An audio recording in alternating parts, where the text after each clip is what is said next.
बंशी शोर। मेरे नौजवान साथियों, आज फंडामेंटल राइट पर लेक्चर नंबर 4 हम शुरू करेंगे।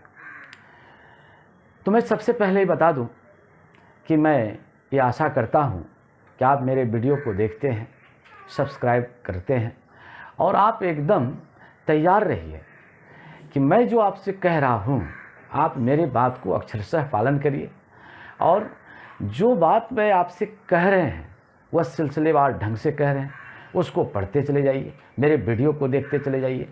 आप ज़रूर कंप्लीट करेंगे, आपकी पीटी ज़रूर होगी। यह पीटी के दृष्टिकोण से है।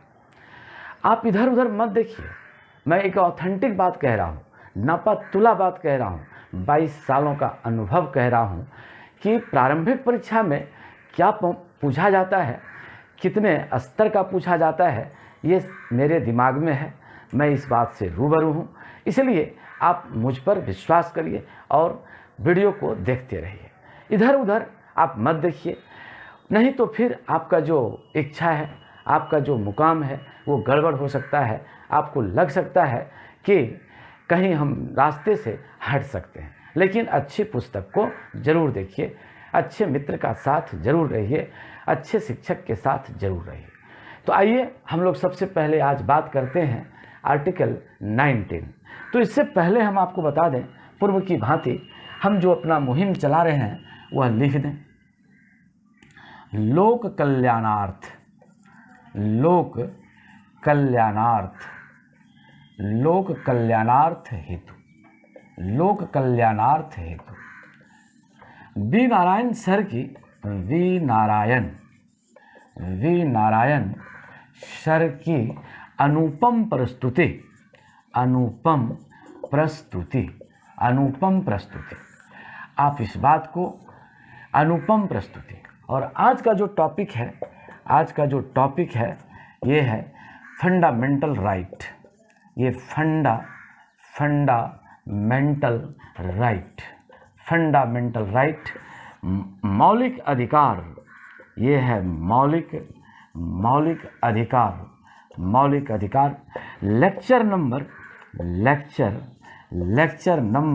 4, lecture number 3, not 4, lecture number 3। तो आज हम लोग शुरू करते हैं। हमने आपसे बात कर लिया है, 12 के संबंध में बात किया है, आर्टिकल 13 के संबंध में बात किया है, 14, 15, 16, 17, 18 के तक हम आपको आर्टिकल बता चुके हैं और सामान्य रूप से बताए हैं। इसमें कोई जो पूछा जाता है उसी पर हम फोकस डाले हैं, अनावश्यक बातों पर हमने कोई फोकस नहीं डाला है। अब हम लोग चलते हैं, आज चलते हैं अनुच्छेद 19। आज चलते हैं अनुच्छेद 19, आर्टिकल 19। ये है आर्टिकल, ये है 19, अनुच्छेद 19। आज हम लोग अनुच्छेद 19 के संबंध में हम लोग बात करेंगे। अनुच्छेद 19 में क्या लिखा है, what did right with in article 19, I can explain, I will explain it. हम इस पर हम लोग क्या करेंगे, हम लोग इस पर विचार करेंगे क्या लिखा है। तो अनुच्छेद 19 में जो ये बात ये है, इससे पहले हम जरा सा आपको एक बात बता दें कि दूसरा जो फंडामेंटल राइट है वो है स्वतंत्रता का अधिकार। वो है स्वतंत्रता, स्वतंत्रता का ये क्या है, ये है स्वतंत्रता का अधिकार, राइट टू फ्रीडम। ये है राइट टू फ्रीडम, ये है स्वतंत्रता का अधिकार। और ये कहाँ से कहाँ तक है, ये है आर्टिकल 19 से लेकर के ये कितना है, ये 22 तक है। अनुच्छेद 19 टू ये 22, अनुच्छेद 19 टू 22 ये क्या है, स्वतंत्रता का ये अधिकार है। तो ये जो स्वतंत्रता का अधिकार यहाँ पर दिया गया, तो इसमें आज हम लोग सबसे पहले बात करेंगे अनुच्छेद 19 पर हम लोग चर्चा करेंगे। अनुच्छेद 19 ये आज हम लोग पढ़ेंगे। अनुच्छेद ये है 19, अनुच्छेद आर्टिकल 19 पर हम लोग क्या करेंगे, चर्चा करेंगे। तो अनुच्छेद 19 में कितनी स्वतंत्रता के बारे में बात कही गई है, तो इसके अंतर्गत ये 6 प्रकार की, एकदम याद रखिएगा, 6 प्रकार की स्वतंत्रता की बात कही गई है। स्वतंत्रता की ये क्या कही गई है, बात कही गई, ये कही गई है। ये 6 प्रकार की, एकदम याद रखिए, कितने प्रकार की स्वतंत्रता की बात कही गई है, ये 6 प्रकार के स्वतंत्रता की बात कही गई है। तो ये कौन कौन बात है भाई, इस बात को जरा सा हम लोग देखते हैं। तो अनुच्छेद 19 में, ये अनुच्छेद 19 में, अनुच्छेद 19 में ये 6 प्रकार का है। पहला है अभिव्यक्ति की स्वतंत्रता। ये पहला हम लोग देखते हैं, अभिव्यक्ति की स्वतंत्रता। फर्स्ट देखते हैं हम लोग अभिव्यक्ति की स्वतंत्रता। अभिव्यक्ति की ये क्या है, ये स्वतंत्रता, ये अभिव्यक्ति की स्वतंत्रता। राइट टू एक्सप्रेस, आपको बोलने की स्वतंत्रता है। आपको क्या चीज़ करने की स्वतंत्रता है भाई, ये बोलने की, ये क्या है, ये स्वतंत्रता, ये है अभिव्यक्ति की स्वतंत्रता। दूसरा इसमें क्या दिया गया है भाई, शांतिपूर्ण सभा आयोजित करने की स्वतंत्रता। सभा आयोजित करने की ये क्या है भाई, ये सभा आयोजन करने की स्वतंत्रता। तीसरा यहाँ पर क्या दे दिया गया है, थर्ड में कौन है, ये सम्मेलन, ये संघ बनाने की स्वतंत्रता। संघ बनाने की ये क्या है भाई, ये संघ बनाने की स्वतंत्रता। चौथा इसमें क्या दिया गया है, जीविकोपार्जन की स्वतंत्रता। जीविकोपार्जन की स्वतंत्रता। और पांचवा क्या दिया गया है, तो कहता है भ्रमण की स्वतंत्रता। भ्रमण की स्वतंत्रता। और छठा क्या दिया गया है, बसने या निवास करने की स्वतंत्रता। निवास करने की ये क्या है, ये है स्वतंत्रता। यानी भारत के किसी भी क्षेत्र में कहाँ से कहाँ तक, कन्याकुमारी से लेकर कहाँ से लेकर जम्मू कश्मीर से लेकर कन्याकुमारी तक, और सौराष्ट्र से लेकर बंगाल की खाड़ी तक आप कहीं भी बस सकते हैं, कहीं भी निवास कर सकते हैं। तो ये 6 प्रकार की स्वतंत्रताएं दी गई है। तो मैं थोड़ा थोड़ा आपको इसके बारे में चर्चा कर रहा हूँ आपसे कि भाई इसका मतलब क्या है, what is the meaning of this freedom with in article 19। इसमें क्या चीज़ दिया गया है, इस बात को जरा सा आप ध्यान से देख लीजिए। और प्रेस की स्वतंत्रता भी इसी में है भाई। ये प्रेस की जो स्वतंत्रता है, प्रेस की स्वतंत्रता ये कितना में दिया गया है भाई, ये है 19(1) में ये प्रेस की स्वतंत्रता दी गई है। ये फ्रीडम ऑफ प्रेस, ये जो प्रेस की स्वतंत्रता है ये 19(1) में दिया गया है। अब हम लोग इसमें ध्यान से देखते हैं कि इसमें कौन सी बात है। तो सबसे पहले हम लोग देखते हैं अभिव्यक्ति की स्वतंत्रता। यहाँ पर लिखते हैं अभिव्यक्ति की लिखते हैं स्वतंत्रता, अभिव्यक्ति की स्वतंत्रता। देखिए ठीक बात है, अच्छी बात है। संविधान ने आपको बोलने की स्वतंत्रता दिया है, अपना विचार प्रकट करने की स्वतंत्रता दिया है, लेकिन इसका मतलब ये नहीं है कि इसमें कोई सीमा नहीं है। आपको भी बोलने का जो अधिकार दिया गया है, अभिव्यक्ति का जो अधिकार दिया गया है, इनका भी क्या है, युक्त ये क्या दिया गया है, सीमा निर्धारित की गई है। युक्त ये क्या निर्धारित की गई है, ये सीमा निर्धारित की गई है। तो ये जो सीमा निर्धारित किया गया है, लिमिटेशन निर्धारित किया गया है, इसमें कौन सी बात है। जैसे आप कहते हैं कि भाई मुझे बोलने का अधिकार है, संविधान ने मुझे यह पावर दिया है, I have right, I can speak, I can express, I can say.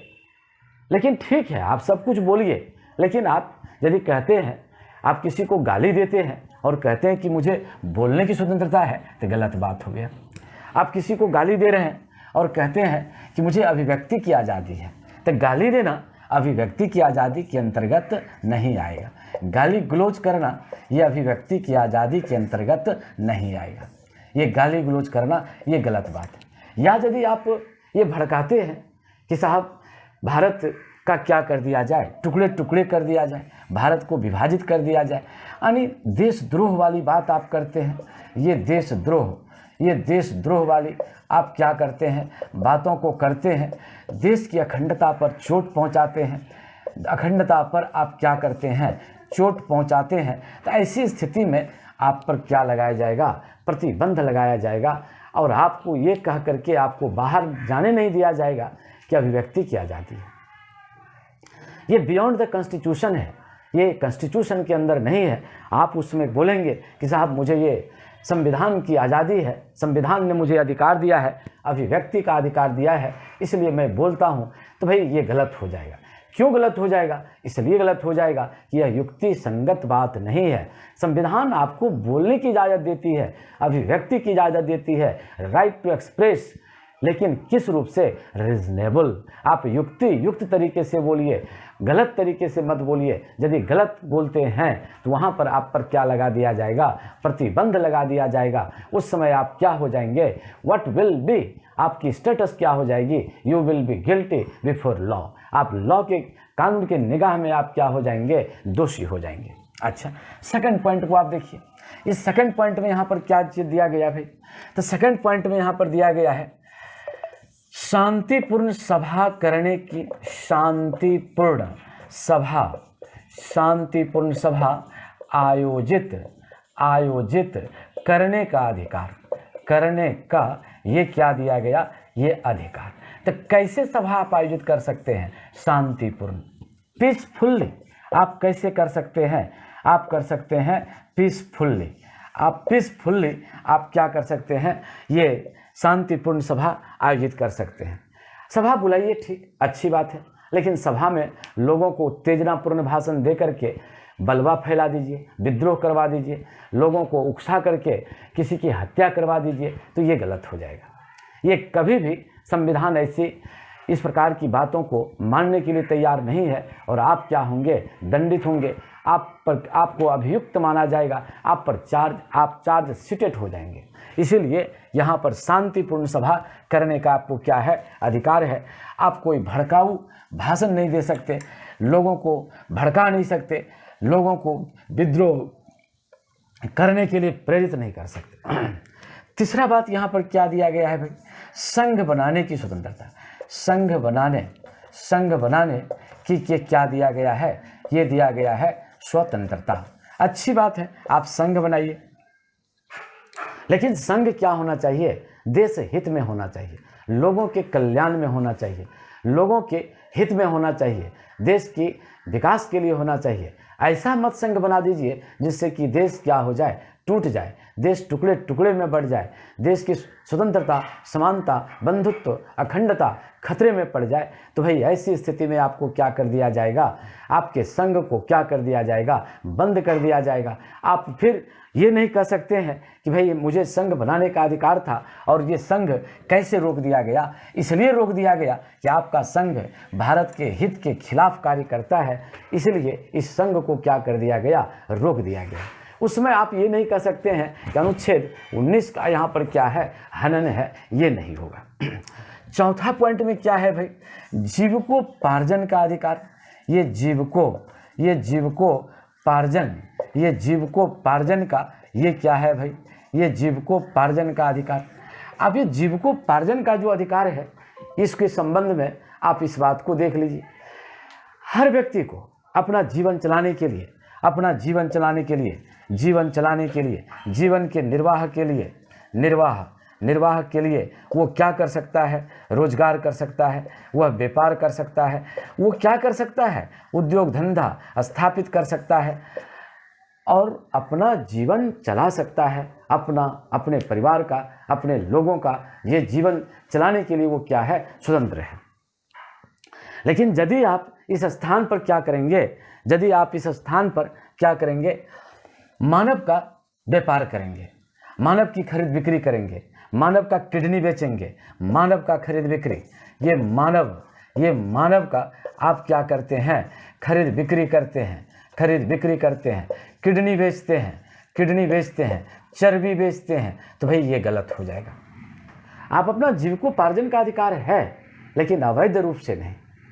आप यदि अवैध कार्य करते हैं और कहिए कि मुझे भाई जीवन जीने का, मुझे क्या है? व्यापार करने का अधिकार है, तो भाई वो फिर संविधान के निगाह में क्या हो जाएगा? क्या होगा? आप गिल्टी हो जाएंगे। You will be guilty before the law. आप एक्सक्यूजेबल नहीं होंगे, आप पर क्या किया जाएगा, मुकदमा दायर किया जाएगा, आपको पुट इनटू जेल, आपको जेल में डाला जा सकता है, आपको जेल के सलाखों के अंदर रखा जा सकता है। इसके बाद कौन चीज़ दिया गया है भाई? इसके बाद छठा है, नहीं ये पांचवा है आपका कि भ्रमण करने का अधिकार। ये है भ्रमण, ये भ्रमण करने का ये क्या है? अधिकार। ये भ्रमण करने का अधिकार। ठीक है, आप भ्रमण करिए, आपको कहीं भी आपको भ्रमण करने का क्या है? ये अधिकार है। कहाँ से कहाँ तक आपको अधिकार है? कन्याकुमारी से लेकर काश्मीर से लेकर कन्याकुमारी तक और सौराष्ट्र से लेकर बंगाल की खाड़ी तक आप क्या कर सकते हैं? भ्रमण कर सकते हैं। आप यात्रा कर सकते हैं, आप ट्रैवलिंग पर जा सकते हैं। लेकिन यदि आपके भ्रमण करने से लोगों को दिक्कत होती है, लोगों को तकलीफ होती है, आपके भ्रमण करने से अस्त व्यस्तता उत्पन्न होती है, आपके भ्रमण करने से देश की एकता अखंडता खतरे में पड़ती है, आप जगह जगह जा कर के गलत कार्य करते हैं, तो ऐसी स्थिति में आपके भ्रमण के अधिकार को क्या कर लिया जाएगा? छीन लिया जाएगा। उस समय आप ये नहीं कहेंगे कि 19 का क्या हुआ? उल्लंघन हुआ, आर्टिकल 19 का उल्लंघन हुआ, ऐसा आप नहीं कह सकते हैं। फिर लास्ट में हम लोग छठा में क्या देखते हैं? इसमें है निवास करने की स्वतंत्रता। ये निवास करने की या बसने की स्वतंत्रता, या निवास करने की या बसने की स्वतंत्रता, बसने की ये क्या है? स्वतंत्रता। निवास करने की या बसने की स्वतंत्रता। आप कहीं भी निवास कर सकते हैं।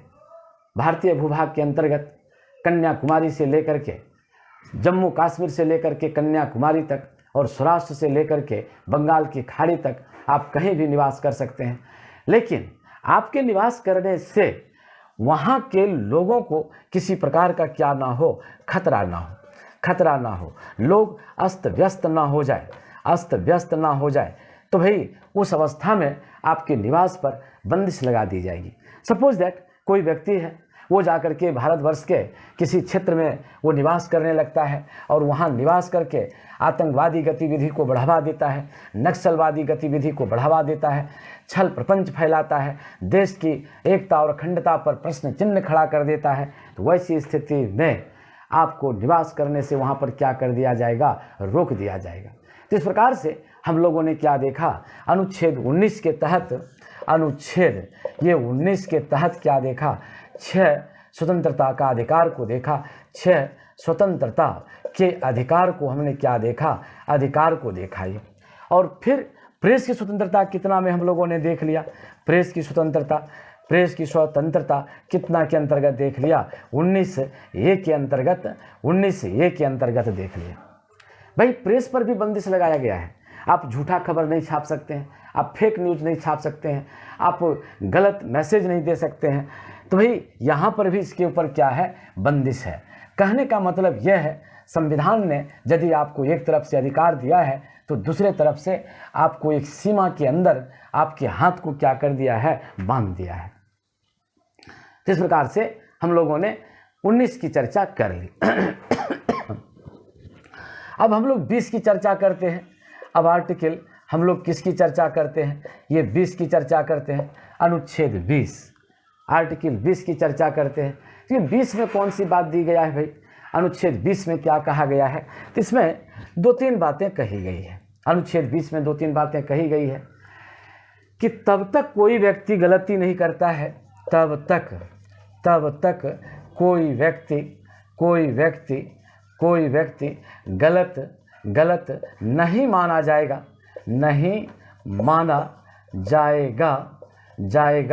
जब तक कि उनके द्वारा किए गए कार्यों से संवैधानिक नियमों का उल्लंघन हुआ हो। संवैधानिक नियमों का उल्लंघन हुआ हो। ये बात है आर्टिकल 20 में है। ये तो आर्टिकल 20 में क्या है कि तब तक कोई व्यक्ति गलत नहीं माना जाएगा। ठीक है, आप यदि किसी व्यक्ति को कहते हैं कि आप गलत हो, आपका व्यवहार सही नहीं है, आपको दंड मिलना चाहिए। तो गलत कोई व्यक्ति कब होता है? जब तक कि उनके द्वारा किए गए कार्यों से मतलब कोई ऐसा कार्य न करे जिससे कि संवैधानिक नियमों का उल्लंघन हुआ हो। जो यदि संविधान में जो कोई बातें लिखी गई हैं उस बात का यदि उसके कार्य से उल्लंघन होता है तब वह व्यक्ति क्या है? दोषी है। तब वह व्यक्ति क्या है? गिल्टी है। किसके सामने गिल्टी है? Before the law. ये लॉ के सामने ये क्या है? ये गलत है। तो इसमें प्रोविज़न नंबर 1 यहाँ पर ये दिया गया है। इसी 20 में प्रोविज़न नंबर इसमें 2 में क्या चीज़ दिया गया है भाई? इसमें 2 में कौन बात कह दिया गया है? आर्टिकल 20 में ही 20 के 2 में ही क्या कहा गया है? ठीक है, यदि कोई व्यक्ति गलत करता है तो उस गलती के लिए एक ही बार उसको दंड दिया जाएगा। यानी एक अपराध के लिए एक अपराध के लिए एक ही बार उन्हें क्या किया जाएगा? उन्हें दंडित किया जाएगा। दंडित किया जाएगा। यानी एक अपराध है, यदि कोई एक गलती किया है तो उसके लिए एक ही बार उन्हें क्या दिया जाएगा? दंड दिया जाएगा। ऐसा नहीं कि एक अपराध के लिए उन्हें बार बार दंडित किया जाएगा, ऐसा उसको अधिकार नहीं है। यानी कहने का मतलब एक मुर्गी को एक ही बार हलाल किया जा सकता है। एक मुर्गी को एक ही बार क्या किया जा सकता है? एक ही बार हलाल किया जा सकता है। तो भाई ये चीज़ कहा जाता है, ये 20 के अंतर्गत कहा जाता है। तो भाई इसमें जो दंड जो दिया जाता है तो इस प्रकार से हम लोग यहाँ पर क्या देख लेते हैं? यहाँ पर इस बात को हम लोग यहाँ पर देखते हैं। इसके बाद हम लोग देखते हैं 21 में हम लोग देख लेते हैं आर्टिकल, या क्या देख लेते हैं? आर्टिकल 21 में देखते हैं। ये आर्टिकल ये क्या है? ये 21 में देखते हैं। तो आर्टिकल 21 में कौन सी बात दिया गया है? इसमें दिया गया है प्राण एवं दैहिक स्वतंत्रता। ये है प्राण एवं दैहिक ये दिया गया है, प्राण एवं दैहिक स्वतंत्रता। ये क्या दिया गया है? 21 में दिया गया है प्राण एवं दैहिक स्वतंत्रता। तो ये जो प्राण एवं दैहिक स्वतंत्रता की जो बात कही गई है, इसमें कौन सी बात है भाई? प्राण एवं दैहिक स्वतंत्रता में कौन सी बात कही गई है? तो इसमें यही बात कहा गया है कि किसी भी व्यक्ति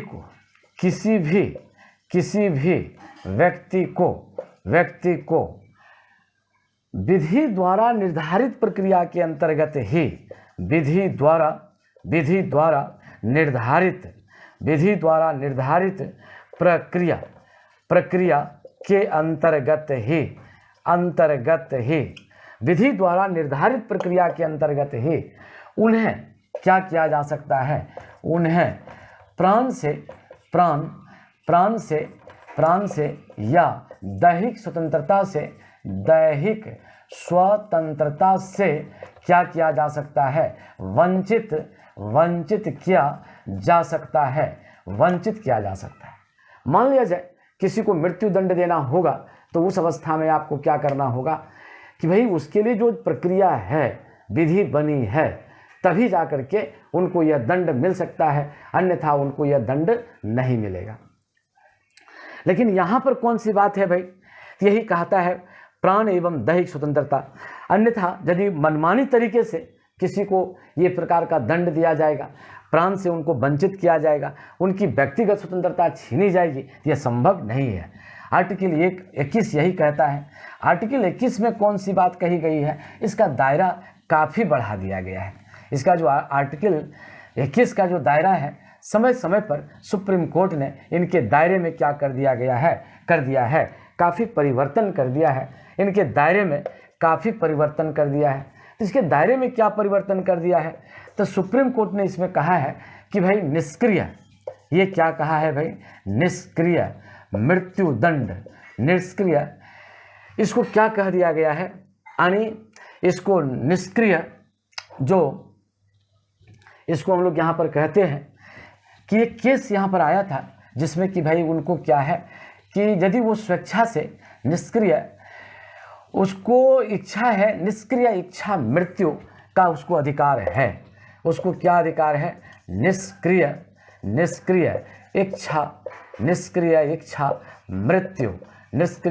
मृत्यु का उनको क्या दिया गया है?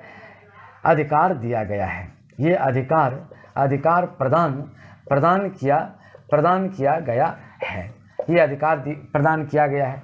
लेकिन अभी भी इस पर काफ़ी विवाद है और बहुत सारी बातें ऐसी हैं जो कि जनता पर सुप्रीम कोर्ट ने राज्य सरकार से सलाह माना है कि भाई इसके संबंध में क्या होना चाहिए।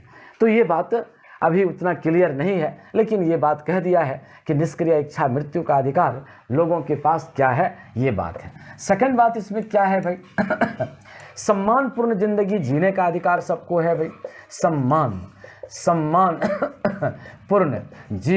सम्मानपूर्ण जीवन जीने का अधिकार क्या है? ये सबों को है। तीसरी बात क्या है? सम्मानपूर्ण जीवन जीने का अधिकार सबों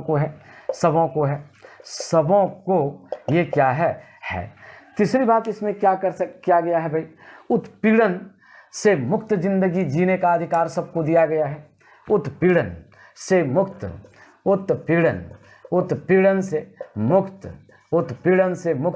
जीवन जीने का अधिकार, उत्पीड़न से मुक्त जीने का अधिकार सबों को प्रदान किया गया है। सबों को ये क्या किया गया है? प्रदान किया गया है। चाहे वह क्या हो, पशु ही क्यों ना हो, मानव या पशु ही क्यों ना हो, मानव या पशु ही क्यों ना हो। तो भाई ये बहुत बड़ा क्षेत्र इसका क्या हो जाता है? विस्तृत क्षेत्र हो जाता है। जैसे इसी से संबंधित बात है पशु में, ये जो उत्पीड़न से मुक्त जीवन जीने का अधिकार, इसी में जो जल्लीकट्टू, ये जो पर्व होता था, जल्लीकट्टू ये जो पर्व होता था, इसको क्या कर दिया गया? सुप्रीम कोर्ट के द्वारा रुकवा दिया गया। क्यों? इसलिए इसमें पशुओं के साथ क्या होता है? अत्याचार होता है, निर्दयता बरती जाती है। तो ये सब बात 21 के अंतर्गत क्या कर दिया गया? डाल दिया गया है। और 21A के अंतर्गत क्या डाल दिया गया है? ये 21A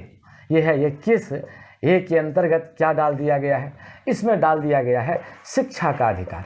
ये इसमें क्या डाल दिया गया? ये शिक्षा का अधिकार डाल दिया गया 21A में। और यहाँ पर क्या कह दिया गया? तो कहता है 86वां संविधान संशोधन, 86वां संविधान कितना के तहत? ये है 2002 के तहत ये कह दिया गया कि 6 वर्ष से लेकर 14 वर्ष के बच्चों को क्या मिलना चाहिए? शिक्षा का अधिकार है। उनको शिक्षा प्राप्त करना ही चाहिए, उनकी शिक्षा की व्यवस्था होनी ही चाहिए। इस प्रकार से 21 का दायरा दिन प्रतिदिन क्या होते चला जा रहा है? बढ़ते चला जा रहा है। और ये दायरा बढ़ाने का जो कार्य कर रहे हैं वो कौन कर रहे हैं? माननीय सुप्रीम कोर्ट के द्वारा निर्देशन में इनके अधिकार की क्या हो रही है? ये ज़्यादा से ज़्यादा, अधिक से अधिक इसको विस्तृत किया जा रहा है। इसके बाद हम लोग चलते हैं आर्टिकल 22। ये आर्टिकल 22। ये आर्टिकल 22, तो इसमें क्या प्रोविज़न है भाई? तो इसमें प्रोविज़न है कि यदि किसी व्यक्ति को बंदी बना लिया गया है, तो इसमें लिखता है बंदी बनाए गए व्यक्ति को अपने बंदी बनाए जाने के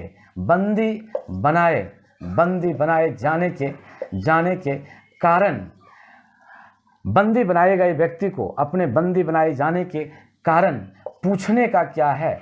पूछने का अधिकार है। पूछने का क्या है? अधिकार है। जानने का अधिकार है। जानने का उनको क्या है? अधिकार है। कहने का मतलब है कि यदि कोई अथॉरिटी है और किसी व्यक्ति को बंदी बना लिया है, तो उस अवस्था में वो क्या पूछ सकता है कि आखिर मुझे क्यों बंदी बनाया गया, मुझे बंदी बनाने का कारण क्या है? ये उनको क्या है? ये जानने का उनको अधिकार है। इसी में फिर दूसरी बात क्या कहा गया है भाई? इसमें दूसरी बात क्या कह दिया गया है कि बिना मजिस्ट्रेट की अनुमति का, बिना मजिस्ट्रेट की अनुमति के किसी भी व्यक्ति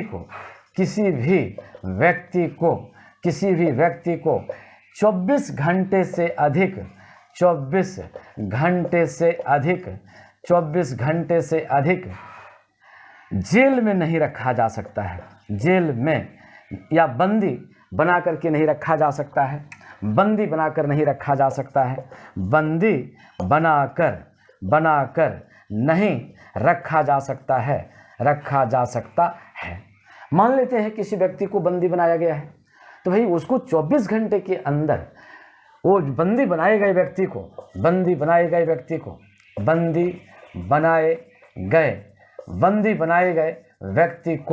24 घंटे के अंदर 24 घंटे के अंदर निकटतम न्यायालय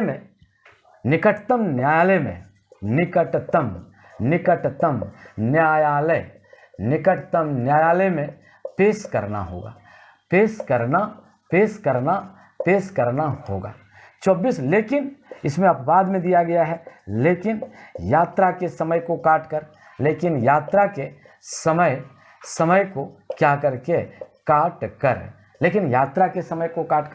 मान लेते हैं किसी व्यक्ति को रखा है भाई 8 बजे रात को गिरफ्तार कर लिया है, तो भाई उसको सुबह 8 बजे दिन निकाल करके निकटतम न्यायालय में मजिस्ट्रेट के सामने उपस्थित करना होगा। यदि मान लेते हैं कि जाने में उसको दिक्कत हो गया, मान ली कि सड़क जाम है किसी तरह का बलवा हो गया है, विद्रोह हो गया है, उसको वहाँ तक पहुँचाया नहीं जा सका, तो इस विषम परिस्थिति में ये नियम लागू नहीं होगी। मान लेते हैं कि कोर्ट बंद है, तो यह नियम लागू नहीं होगा। मान लेते हैं कि अभी कोर्ट का क्या है भाई, किसी कारणवश बंद हो गया है, तो ये नियम लागू नहीं होगा। तो इसी को हम लोग क्या कहते हैं कि भाई 24 घंटा के अंदर आप किसी बंदी बनाए गए व्यक्ति को निकटतम न्यायालय में आपको क्या करना होगा, पेश करना होगा। और तीसरी बात इसमें क्या कह दिया गया है कि जो कोई भी व्यक्ति है उनको क्या है, अपना कानूनी सलाहकार रखने का अधिकार है। बंदी बनाए गए व्यक्ति को व्यक्ति को कानूनी सलाहकार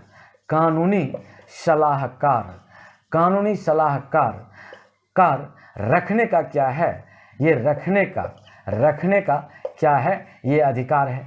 कानूनी सलाहकार रखने का क्या है, अधिकार है।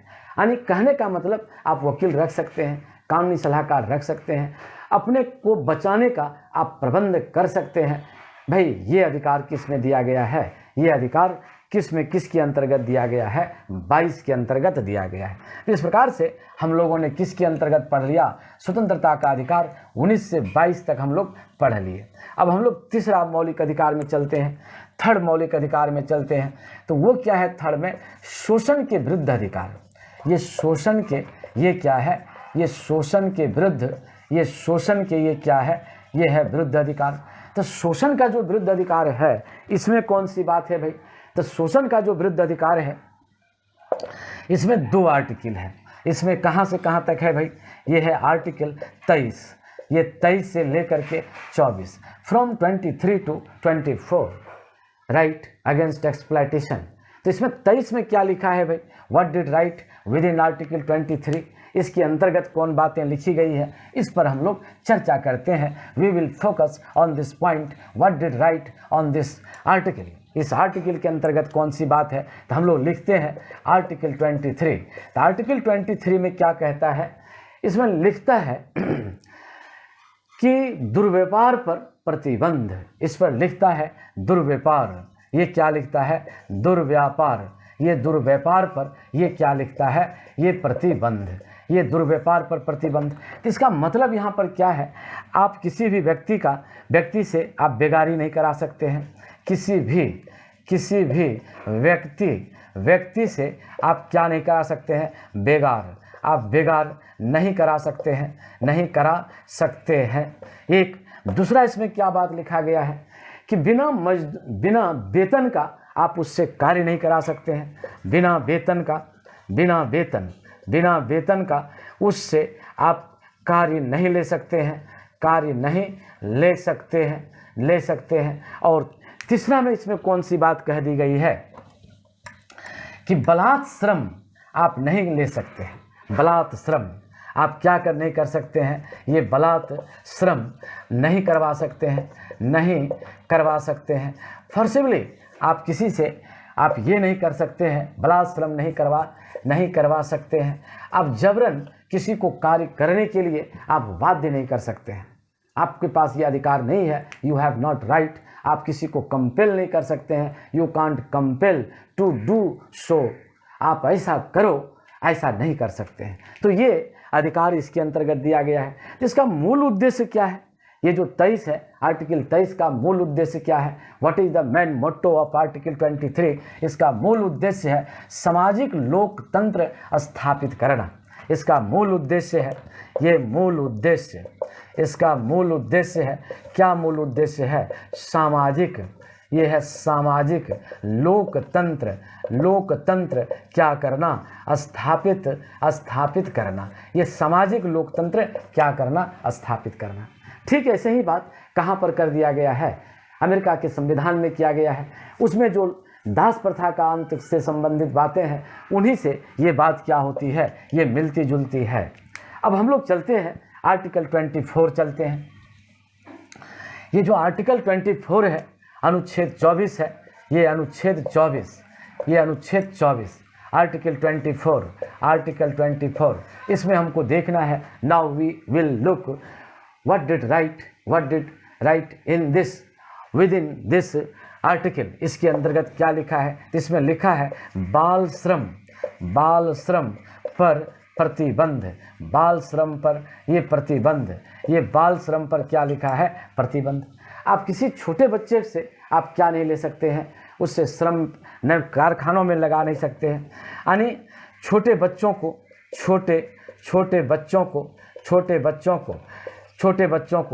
आप किस में नहीं लगा सकते हैं? कारखानों में आप नियुक्त नहीं कर सकते हैं। उन्हें खतरनाक कार्यों में नहीं लगा सकते हैं।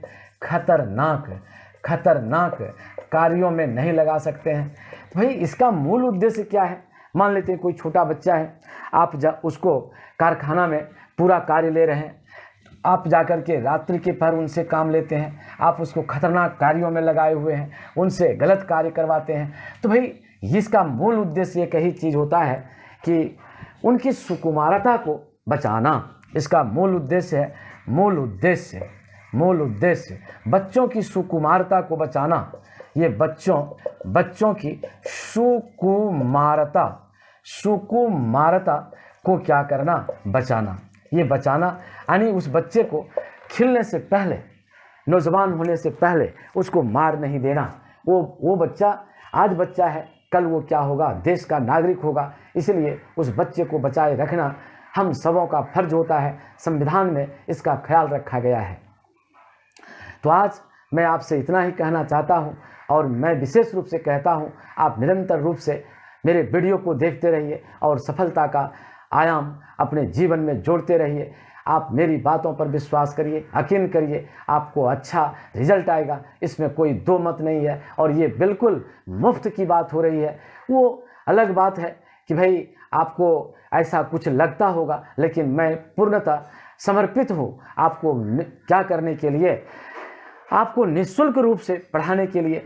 वो अलग चीज़ है कि आप यदि कुछ उसमें सहायता के रूप में यदि डालते हैं तो उससे किसका कल्याण होगा? गरीब बच्चों का कल्याण होगा। और वह जो सहायतार्थ राशि की बात हम करते हैं, वो गरीब बच्चों के लिए, जो नीडी है, जो इसके लिए आवश्यक समझते हैं, वो उसमें ज़रूर उसको मदद करें। वो हमारी मदद नहीं है, वो ऐसे बच्चों की मदद होगी जिसके लिए कि मैं कार्य करने जा रहा हूँ। और मैंने इसका यह बुनियाद रख दिया है कि मुझे क्या करना है? लोक हित में कार्य करना है। धन्यवाद।